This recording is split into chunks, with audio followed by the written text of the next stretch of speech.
Finally வெள்ளிக்கிழமை வந்துடுச்சு. Night போய் தூங்கலாம் அப்படின்னா, அந்த கொசுறு வேலையெல்லாம் முடிக்காமல் நம்மளால் போய் படுக்க முடியாது. அப்போ தான் ஒரு சாட்டர்டே காலையில் நல்லா வந்து ஃப்ரெஷ்ஷாக எழுந்திரிச்சு வந்தோன்னா கொஞ்சம் வீடு நீட்டாக இருக்கும். ஃபஸ்ட்டு வேலையே எனக்கு டாய்ஸ் பொறுக்கிற வேலை தாங்க. இங்கே பாருங்கள், இந்த ஓனர் வந்து இந்த டாய்ஸ் எல்லாம் விளாடுற வரைக்கும் விளாடுறாங்க. அப்புறம் வந்து மேலே ஹாயாக இப்போ ரெஸ்ட் எடுக்க போயிருக்காங்க. அதனால் இந்த டாய்ஸ் எல்லாம் பொறுக்கிட்டேன். இப்போ வந்து இந்த பால் பாட்டிலெலாம் நான் வெளியில் வைக்கணும். ஏன்னா நாளைக்கு காலையில் பால் போடும்போது இந்த எம்டி பாட்டிலெலாம் கொடுத்துடணும். இந்த பிளாஸ்டிக் ரெடியூஸ் பண்ணுறதுக்காக தான் இந்த இது. எனக்கு இந்த இனிஷியேட்டிவ் ரொம்ப பிடிச்சிருக்கு. அதனால் எப்போயுமே பாலில் காய வச்சுட்டு அந்த பாட்டிலை லைட்டாக வாஷ் பண்ணி இதுக்குள்ளே போட்டு வச்சுருவேன். குளிருதுங்க பயங்கரமாக. ஏன்னா அந்த 10 மணி ஆயிடுச்சுல, அதனால தான். சரி, நம்ம இப்போ வேக்யூம் கிளீனர் போட்டுடலாம். இது ரோபோட்டிக் தான். ஆன் பண்ணிட்டோன்னா நல்லா கூட்டி பெருக்கி மாப்பும் போட்டு வச்சிடும். அந்த ஒரு வேலை எனக்கு கிடையாது. ஸோ வந்து ஸ்டார்ட் பண்ணி விட்டுட்டேன்.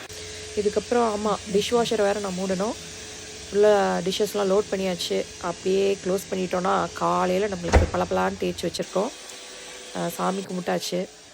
மேலே போனால் என்ன இந்த மாதிரி லைட் எரியுது? உள்ளே போகலாம். வால் ப்ரொஜெக்டரில் வந்து எங்கள் குட்டி மிஸ்டர் வந்து ரொம்ப அறிவுபூர்வமாக ஏதோ பார்த்துட்ருக்காரு.